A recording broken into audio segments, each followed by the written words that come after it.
ತಂದೆ ತಾಯಿಗಳಿಂದ ಮಕ್ಕಳಿಗೆ ವಿವಾಹದ ನಿರ್ಧಾರ ಹಸ್ತಾಂತರವಾಗಿದ್ದು ಇವತ್ತಿನ ವಿವಾಹಗಳ ಸ್ಥಿತ್ಯಂತರಕ್ಕೆ ಮೂಲ ಕಾರಣ. ಎರಡರ ಮಾತುಕತೆ ಇನ್ನು ಕನ್ವಿನ್ಸ್ ಆಗಿಲ್ವಾ? ನೋಡಬೇಕು, ಏನೋ ಕಷ್ಟ ಸರ್, ಈ ಕಾಲದಲ್ಲಿ ಏನು ಹೆಣ್ಮಕ್ಳು ಅಂತ ಗೋಳಾಡ್ತಾರೆ ಅವರು. ಆಮೇಲೆ ಸರ್, ಇವತ್ತು ವಿವಾಹ ನಿಧಾನ ಆಗೋದಕ್ಕೆ ಅಥವಾ ವಿವಾಹ ಮನಸ್ತಾಪಗಳು ಬರೋದಕ್ಕೆ ನನಗನ್ನಿಸುತ್ತೆ ಒಂದು 2-3 ವಿಚಾರಗಳು ಕಾರಣ.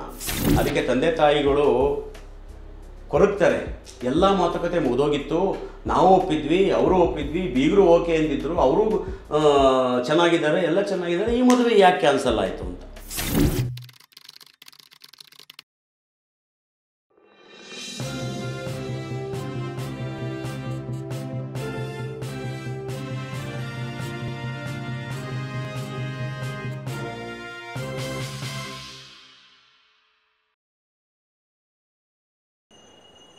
ನನಗೆ ಈ ಸಂದರ್ಭದಲ್ಲಿ ಒಂದು ನೆನಪಾಗ್ತಾ ಇದೆ. ಗಂಡ ಹೆಂಡತಿ ಅನ್ನೋದಕ್ಕೆ ದಾಂಪತ್ಯ ಗೀತೆಗಳು ಅಂತ ಬರ್ತಿತ್ತು. ಹೆಣ್ಣು ಸಂಸಾರದ ಕಣ್ಣು ಅಂತ ಕಂಪ್ನಿ ನಾಟಕ, ಆದರ್ಶ ಕುಟುಂಬ ಅಂತ ನಾಟಕ.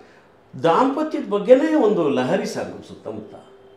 ಅದರಲ್ಲಿ ನಮಗೂ ನಿಮಗೂ ಗೊತ್ತು, ನಾವು ನೀವು ಪಠ್ಯದಲ್ಲಿ ಓದ್ತಾ ಇದ್ವಿ, ಮುದ್ದಣ್ಣ ಮನೋರಮೆ. ಮುದ್ದಣ್ಣ ಮನೋರಮೆಯರ ಸಲ್ಲಾಪ ಅನ್ನೋದೇ ಒಂದು ಪಾಠ. ಅಂದರೆ ಅಷ್ಟು ದಾಂಪತ್ಯ ಆಗಿತ್ತು ಅಂತ. ಮುದ್ದಣ್ಣ ಮನೋರಮೆ ಬಹುದೊಡ್ಡ ಆದರ್ಶ ದಾಂಪತ್ಯಕ್ಕೆ ಇವತ್ತಿನ ಕಾಲಕ್ಕೆ ಒಂದು ಉದಾಹರಣೆ. ಹೌದು, ಅದೊಂದು ರೂಪಕ. ಅದು ರೂಪಕ ಮುದ್ದಣ್ಣ ಮನೋರಮೆ, ಸಾರ್ವಕಾಲಿಕವಾದದ್ದು.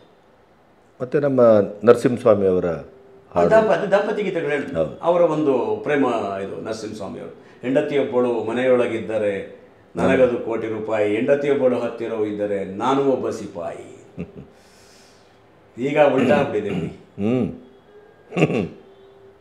ಹೌದು, ಹೆಂಡತಿಯೊಬ್ಬಳು ಮನೆಯೊಳಗಿದ್ದರೆ ಅದೇ ಒಂದು ಹಿಂಸೆ ಇವರಿಗೆ. ಹೌದು, ಅವಳ ಹತ್ರ ಇದ್ದರೆ ಇನ್ನೂ ಬಹಳ ಕಾಟ ಅನ್ನೋ ಥರ ಈಗ ಚೇಂಜ್ ಆಗೋಗಿದೆ ಭಾವನೆಗಳು. ಹಾಗಾಗಬಾರ್ದು.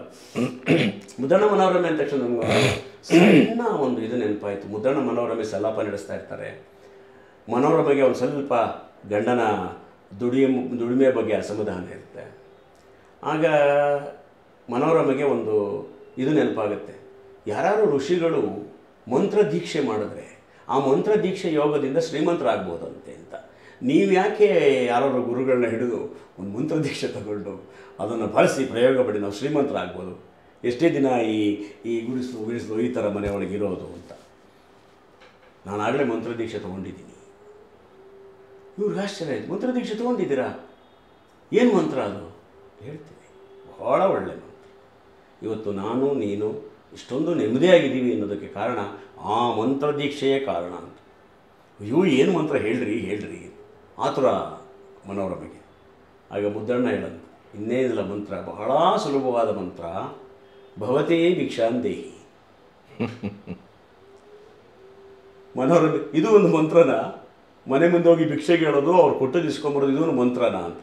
ಮಂತ್ರ ಅಲ್ಲ, ಭವತಿ ಭಿಕ್ಷಾಂದೇಹಿ. ಇದರ ಸಾರ ಏನಂದರೆ ಮನುಷ್ಯ ಯಾವಾಗಲೂ ಬಾಗಬೇಕು, ಬೇಡಬೇಕು, ನಮಿಸಬೇಕು, ಇಡೀ ಜೀವನ ಚೆನ್ನಾಗಿರುತ್ತದೆ. ಗಂಡ ಹೆಂಡತಿಗೆ ಭವತಿ ಭಿಕ್ಷಾಂದೇಹಿ ಅನ್ನೋ ಥರ ಇರಬೇಕು, ಹೆಂಡತಿ ಗಂಡನಿಗೆ ಭವತಿ ಭಿಕ್ಷಾಂದೇಹಿ ಅನ್ನೋ ಥರ ಇರಬೇಕು. ಇವತ್ತು ಮುದ್ದಣ್ಣ ಮನೋರಮೆ ನಾನು ನೀನು ಇಷ್ಟೊಂದು ಆತ್ಮೀಯವಾದ ದಾಂಪತ್ಯವನ್ನು ಯಾಕೆ ಹೊಂದಿದ್ದೇವೆ ಅಂದರೆ, ನೀನು ನನಗೆ ಶರಣಾಗತಿಯಾಗಿರ್ತೀಯ, ನಾನು ನಿನಗೆ ಶರಣಾಗತನಾಗಿರ್ತೀನಿ. ಎಷ್ಟು ಚೆನ್ನಾಗಿದೆಲ್ಲ ಇದು. ಹೌದು, ಈ ಒಂದು ಭಾವನೆ ಈ ಕಾಲದಲ್ಲಿ ಯಾಕಿಲ್ಲ ಸರ್? ಅಲ್ಲ, ಈಗ ನಮಗೆ ಅಹಮ್ಮು, ನಾನು ನನ್ನಿಂದ ನೀನು ಏನು ನಾನು ದುಡ್ದಾಕೋದು ಅನ್ನೋ ಈ ಥರದ ಈಗೋ ಇದೆಯಲ್ಲ. ಹೌದೌದು, ಪಾರಸ್ಪರಿಕವಾದಂಥ ಈಗೋ. ಆಮೇಲೆ ಸರ್, ಇವತ್ತು ವಿವಾಹ ನಿಧಾನ ಆಗೋದಕ್ಕೆ ಅಥವಾ ವಿವಾಹ ಮನಸ್ತಾಪಗಳು ಬರೋದಕ್ಕೆ ನನಗನ್ನಿಸುತ್ತೆ ಒಂದು 2-3 ವಿಚಾರಗಳು ಕಾರಣ ಅಂತ. ಬಹಳ ಮುಖ್ಯವಾಗಿ ಕಾಣ್ತಿರೋದು 2 ಪಾಯಿಂಟ್ ನಾನು ತಗೋತೀನಿ. ಯಾಕೆ ವಿವಾಹಗಳಲ್ಲಿ ವ್ಯತ್ಯಾಸ ಆಯಿತು ಅಂತ. ವಿವಾಹ ಅನ್ನುವುದು ತೀರ್ಮಾನ ಮತ್ತು ನಿರ್ಧಾರ ತಂದೆ ತಾಯಿಯಿಂದ ಮಕ್ಕಳಿಗೆ ಹಸ್ತಾಂತರವಾದದ್ದು. ಗಮನಿಸಿದ್ದೀರಾ? ಅಂದರೆ ಒಂದು ರೀತಿಯ ಹಕ್ಕಿನ ತೀರ್ಮಾನದ ಸ್ಥಾನಪಲ್ಲಟ ಆಯಿತು. ಇದು ಹಿಂದೆ ಇರಲಿಲ್ಲ. ಕನ್ಯೆಯ ತಂದೆ ಯಾವುದೋ ವರನನ್ನು ನೋಡಿಕೊಂಡು ಬಂದರು, ನಿನಗೆ ವರ ನೋಡಿ ಆಗಿದೆ, ಅವನನ್ನು ನೀನು ಮದುವೆ ಆಗ್ತಿದೀಯಾ, ಆಯ್ತು ಅಷ್ಟೇ. ಆಗಬಹುದಾ? ಇಲ್ಲ. ಏನೋ ಮದುವೆ ಆಗ್ತಿದೀಯಾ, ಮನಸ್ಸಿದೆಯಾ? ಇಲ್ಲ. ಆಕೆ ಹುಡುಗನ ನೋಡಿಲ್ಲ, ಆದರೂ ಅಪ್ಪ ನೋಡಿದ್ದಾರೆ, ಕರೆಕ್ಟಾಗಿ ನೋಡಿರ್ತಾರೆ, ಒಳ್ಳೆ ಮನೆತನವೇ ಆಗಿರುತ್ತೆ, ಅವನು ಒಳ್ಳೆನೇ ಆಗಿರ್ತಾನೆ, ನಮ್ಮ ಅಪ್ಪಂಗೆ ಅಷ್ಟು ಜ್ಞಾನ ಇದೆ, ನಾನು ಮದುವೆ ಆಗೋದಕ್ಕೆ ಸಿದ್ಧ. ಎಂಥ ಸಿಸ್ಟಮ್ ಸರ್. ಮುಂದಿನ ಆಗು ಹೋಗುಗಳು ಅದು ದೇವರಿಗೆ ಬಿಟ್ಟಿತ್ತು, ಅದು ಬಿಡಿ. ಆಮೇಲೆ ಅದು ಆಗಲೇ ಹೇಳಿದ್ನಲ್ಲ, ಮದುವೆ ಮಾಡ್ಕೊಂಡ್ಮೇಲೆ ನಂತರ ಅದನ್ನ ಒಂದು ಆಗಲೇಬೇಕು, ಅದನ್ನು ಅನುಭವಿಸ್ಲೇಬೇಕು, ಕಷ್ಟ ನೋಡಲೇಬೇಕು ಅಂತ. ಅದು ಇಡೀ ಸಿಸ್ಟಮ್ ನಮಗೆ ಗೊತ್ತಿರೋ ಹಾಗೆ ನಮ್ಮ ಕಾಲದಲ್ಲೂ ಇಲ್ಲ ಅನ್ಕೋತೀನಿ. 38 ವರ್ಷ ಆಯಿತು, ಒಂದು 25 ವರ್ಷದಿಂದ ಈಚೆಗೆ ನಮ್ಮ ಕಾಲದಲ್ಲಿಲ್ಲ. ನಮ್ಮ ಕಾಲದಲ್ಲೂ ಕೂಡ ಅವರು ನೋಡಿಬಿಟ್ರೆ ಅದು ಆಗಬೇಕಾಗಿತ್ತು. ಹೌದು, ಒಂದು 25 ವರ್ಷ ಅಂತ ಇಟ್ಕೊಳ್ಳೋಣ ಅಂದಾಜು. ಅಲ್ಲಿಂದ ತಂದೆ ತಾಯಿಗಳಿಂದ ಮಕ್ಕಳಿಗೆ ವಿವಾಹದ ನಿರ್ಧಾರ ಹಸ್ತಾಂತರವಾಗಿದ್ದು ಇವತ್ತಿನ ವಿವಾಹಗಳ ಸ್ಥಿತ್ಯಂತರಕ್ಕೆ ಮೂಲ ಕಾರಣ. ಯಜಮಾನ್ರೆ, ನಿಮ್ಮ ಮಗಳಿಗೆ ಮದುವೆ ಮಾಡಿದ್ರ? ಮಾಡ್ಬೇಕು ಸರ್, ನಮ್ಮ ಹುಡುಗಿ ಹೆಂಗೆ ಹೇಳ್ತಾಳೆ ಹಂಗೆ, ಅವಳು ಆಗ್ತೀನಿ ಅಂದಾಗ ನಾವು ಮಾಡೋದು. ಹುಡುಗ ನೋಡ್ಬೇಕು ಅವಳು ಯಾರನ್ನ ಒಪ್ಕೊತಾಳೆ, ನಾವು ಅವ್ರನ್ನ ಮಾಡ್ತೀವಿ. ಒಂದು ರೀತಿಯ ಒಂದು ಅವರ ಮದುವೆಯ ಹಕ್ಕು ಮತ್ತು ಮದುವೆ ತೀರ್ಮಾನವನ್ನು ಅವರಿಗೆ ಬಿಟ್ಟುಕೊಟ್ಟಂಥ ಒಂದು ಆಧುನಿಕವಾದಂಥ ಸ್ವಾತಂತ್ರ್ಯ ಅಂತಲೂ ಹೇಳ್ಬೋದು ಇದನ್ನು. ಆದರೆ ಆ ಸ್ವಾತಂತ್ರ್ಯದ ಹಿಂದೆ ವಿವೇಚನೆ ಇಲ್ಲದೇ ಇದ್ದಂಥ ಸಮಸ್ಯೆ. ಸರ್, ಈಗ ಆಯಿತು, ಎಲ್ಲರೂ ಅವ್ರವ್ರ ಮಕ್ಕಳಿಗೆ ಕೊಡ್ತಾರೆ ಜವಾಬ್ದಾರಿ, ಕೊಡೋದು ತಪ್ಪು ಅಂತಲೂ ನಾನು ಹೇಳ್ತಾ ಇಲ್ಲ. ಅವರು ಮತ್ತೆ ಬದುಕೋರವರು ಮೆಚುರಿಟಿಗೆ ಅವ್ರು ಬಂದಿರ್ತಾರೆ, ಬದುಕೋರವರು. ಎಲ್ಲರಿಗೂ ಕೂಡ ನಮ್ಮ ತಂದೆ ಜವಾಬ್ದಾರಿಯುತವಾದ ಸ್ಥಾನವನ್ನು ಕೊಟ್ಟಿದ್ದಾರೆ. ನಾನು ಆದಷ್ಟು ಬೇಗ ಒಂದು ಹುಡುಗನನ್ನು ನಿರ್ಧಾರ ಮಾಡಿ ಮದುವೆ ಮಾಡಿಕೊಂಡು ಅವ್ರ ಮನಸ್ಸಿಗೆ ಸಮಾಧಾನ ಕೊಡಬೇಕು ಅನ್ನತಕ್ಕಂಥ ಎಷ್ಟು ಜನ ಹುಡುಗಿ ಯೋಚನೆ ಮಾಡ್ತಾರೆ. ಆ ಜವಾಬ್ದಾರಿ ಅವ್ರಿಗಿಲ್ಲ ಅಂತ ಇರಲ್ಲ, ಅದು ಸಮಸ್ಯೆ. ಮತ್ತೆ ದೂರದರ್ಶಿತ್ವ ಇಲ್ಲ. ಯಾವಾಗ ಒಂದು ಈ ಕೋತಿ ಕೈ ಮಾಣಿಕೆ ಕೊಟ್ಟಂಗೆ ಅಂತ ಅವ್ರಿಗಷ್ಟು ಜ್ಞಾನ ಇಲ್ಲದೆ ಇರ್ಬೋದು. ಸ್ವಾತಂತ್ರ್ಯ ಸ್ವೇಚ್ಛೆ ಆಗ್ತಾ ಇದೆ. ಈಗ ಯಾರೋ ಒಂದು ಹುಡುಗ ಬಂದು ಹುಡುಗಿ ನೋಡ್ಕೊಂಡು ಹೋಗ್ತಾರೆ, ಅವ್ರ ಕಡೆ ಫೋನ್ ಮಾಡ್ತಾರೆ, ಸರ್ ಏನಾಯಿತು ಅಂದಾಗ ನಮ್ಮ ಹುಡುಗಿ ಏನು ಹೇಳಿಲ್ಲ, ಇವರೇ ಇನ್ನೂ ಕಾಯ್ತಾ ಇದ್ದೀವಿ. ಒಂದೇ ಮಂದಿ ಇರ್ತಾರೆ, ಕಾಯ್ತಾ ಇದ್ದೀವಿ. ಬೇರೆ ರೂಮಲ್ಲಿ ಇರ್ತಾರೆ. ಇದು ಮೊದಲನೆಯ ಆಯಿತು. ನನ್ನ ಅಭಿಪ್ರಾಯ ಅಷ್ಟೇ, ಸಮಾಜದ ಅಭಿಪ್ರಾಯವಲ್ಲ, ನನ್ನ ಅಭಿಪ್ರಾಯ ಆಗಿರ್ಬೋದು ಅಂತ. ಎರಡನೇದು, ಹುಡುಗ ಹುಡುಗಿಯನ್ನು ಮಾತನಾಡೋಕ್ಕೆ ಬಿಡುವುದು. ಎರಡನೇ, ನಮ್ಮ ಕಾಲದಲ್ಲಿ ಮಾತಿರಲಿಲ್ಲ. ಅದಾಗಬಾರ್ದು ಅಂತ ಹೇಳೋದ ನೀವು? ಹೌದು ಸರ್, ಅದು ವ್ಯವಸ್ಥಿತವಾಗಿ ಆಗ್ತಾ ಇಲ್ಲ. ಅದಾಗಬಾರ್ದು ಅಂತ ನಾನು ಹೇಳಲ್ಲ, ವ್ಯವಸ್ಥಿತವಾಗಿ ಆಗ್ತಾ ಇಲ್ಲ. ಈಗ ಹುಡುಗ ಹುಡುಗಿ, ಹುಡುಗನ ಕಡೆಯವರು, ಮನೆ ಕಡೆಯವರು, ಅವ್ರ ತಂದೆ ತಾಯಿ ಎಲ್ಲರೂ ಹುಡುಗಿನ ನೋಡೋಕೆ ಹೋದರು ಅಲ್ವಾ?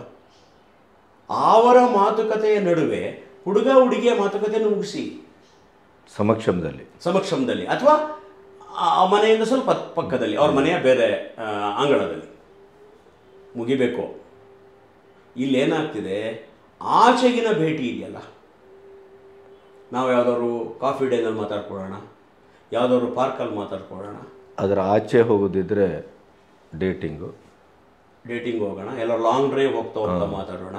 ಅಲ್ಲಿ ಏನಾಗ್ತದಂದರೆ ಇಬ್ಬರೇ, ಈಗ ಏನಾಗುತ್ತೆ, ಒಟ್ಟಿಗೆ ಒಂದು ಮನೆಗೆ ಹೋದಾಗ ಹುಡುಗ ಹುಡುಗಿಯನ್ನು ಮಾತಾಡ್ಕೊಳ್ಳಿ ಅಂತಂದರೆ ಒಂದು ನೆಲೆಗಟ್ಟಿರುತ್ತೆ, ಒಂದು ಸಿದ್ಧಾಂತ ಇರುತ್ತೆ, ಒಂದು ಕಟ್ಟುಪಾಡು ಇರುತ್ತೆ. ಎಷ್ಟು ಬೇಕಷ್ಟೇ ಮಾತಾಡ್ತಾರೆ. ಈ ಹೊರಗಡೆ ಅಂತ ಹೋದಾಗ ಇಬ್ಬರಿಗೂ ಓಪನ್ ಅಪ್ ಆಗಿಬಿಡ್ತಾರಾ, ಬೇಡದಿದ್ದೇ ಮಾತಾಡೋದು. ಅವನು ಟೂತ್ ಪೇಸ್ಟಿಂದ ಹಿಡಿದು ಸಂಪಾದನೆವರೆಗೂ ಹೇಳ್ಕೊಂಬಿಡ್ತಾರ. ಅಪ್ಪ ಅಮ್ಮ ಇಡೀ ಫ್ಯಾಮಿಲಿ ಕ್ಯಾರೆಕ್ಟರ್ ಹೇಳ್ಕೊಂಬಿಡ್ತಾರ. ಹುಡುಗನ ತಲೆಲ್ಲ ಹುಡುಗಿನ ತಲೆಲ್ಲ ಕ್ಯಾಲ್ಕುಲೇಷನ್ ಓಡುತ್ತಾ, ನಾನು ಈ ಮನೆಗೆ ಹೋದರೆ ಹೇಗೆ, ಅಂದರೆ ಯಾವ ಕುತೂಹಲವೂ ಇಲ್ಲ, ಯಾವ ಸವಾಲುಗಳು ಇರೋದಿಲ್ಲ, ಎಲ್ಲವೂ ಈಗಲೇ ತೀರ್ಮಾನ. ಎಷ್ಟೋ ಸರಿ ಅಲ್ಲಿ ಹೋದಾಗ ಅತ್ತೆ ಬಗ್ಗೆ ಇವಳಿಗಿರುವಂಥ ಭಾವನೆ, ಒಡನಾಟದಿಂದ ಅದು ತುಂಬ ಬದಲಾಗ್ಬಿಡ್ಬೋದು. ಹೌದು. ಇದು ನನಗೆ ಅನಿಸಿದ್ದೇನಂತಂದರೆ, ಇದೆಲ್ಲೋ ಒಂದು ಕಡೆ ತೊಂದರೆ ಆಗ್ತಿದೆಯಾ ಅಂತ. ಪೂರ್ವ ನಿರ್ಧಾರ ಈಗ ಎಲ್ಲಿವರೆಗೆ ಬಂದಿದೆ ಕೇಳಿ. First meeting, second meeting, third meeting ಆಗ್ತಾ ಇದೆ. ಈಗ ಪಾರ್ಕಲ್ಲಿ ಯಾರೋ ಒಬ್ರು ಸಿಕ್ಕಿದ್ರು, ಸರ್ ನಿಮ್ಮ ಮಗಳಿಗೆ ವರನ್ನು ನೋಡಿದ್ರಲ್ಲ, ಮೊನ್ನೆ ಒಂದು ರೌಂಡ್ ಮಾತಾಡ್ಕೊಂಡು ಬಂದಿದ್ದಾಳೆ, ಹೊಂದ್ಕೊಂಡು ಮಾತಾಡ್ಕೊಂಬಂದಿದ್ದಾಳ. ಇನ್ನೇನು ಮಾತಾಡ್ಕೊಂಬಂದ್ರಪ್ಪ, ಏನೋ ನೆಕ್ಸ್ಟ್ ವೀಕು ಇನ್ನೊಂದು ರೌಂಡ್ ಫಿಕ್ಸ್ ಮಾಡ್ಕೊಂಡಿದ್ದಾರೆ ಸರ್. ಓಕೆ ಇರಲಿ. ಮತ್ತು 2ನೇ ರೌಂಡ್ ಆಯಿತು, ಮತ್ತೆ ಸಿಕ್ಕಿದ್ರು, ಮತ್ತೆ ಕೇಳಿದೆ, ಸರ್ 2ನೇ ರೌಂಡ್ ಮಾತುಕತೆ ಆಯಿತಾ? 2ನೇ ರೌಂಡು ಮಾತುಕತೆ ಆಯಿತು, ಅವಳೇನೋ ಇನ್ನೂ ಕನ್ವಿನ್ಸ್ ಆಗಿಲ್ಲ ಕೊಟ್ಟೆ. 2 ರೌಂಡ್ ಮಾತುಕತೆ ಇನ್ನೂ ಕನ್ವಿನ್ಸ್ ಆಗಿಲ್ವಾ? ನೋಡಬೇಕು, ಏನೋ ಕಷ್ಟ ಸರ್ ಈ ಕಾಲದಲ್ಲಿ, ಏನು ಹೆಣ್ಮಕ್ಳು ಅಂತ ಗೋಳಾಡ್ತಾರೆ ಅವರು. ಈ ಭೇಟಿಗಳು ಕೂಡ ಎಲ್ಲ ಒಂದು ಕಡೆ ಮಾರಕ ಅಂತ ನನಗೆ ಅನ್ನಿಸ್ತಾ ಇದೆ.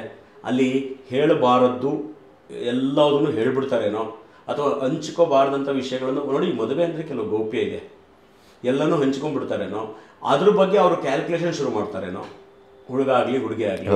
ಇದು ತೊಂದರೆ ಆಗ್ತದೆ. ಈ ಹೊರಗಡೆ ಮಾತಾಡಿ ಅವರಿಬ್ಬರು ಬೇರೆ ಮದುವೆ ಕ್ಯಾನ್ಸಲ್ ಮಾಡ್ಕೊಂಡ್ರು ಗೊತ್ತಾ, ತಂದೆ ತಾಯಿಗೆ ಯಾಕೆ ಕ್ಯಾನ್ಸಲ್ ಆಗಿದೆ ಅಂತ ಗೊತ್ತಿಲ್ಲ.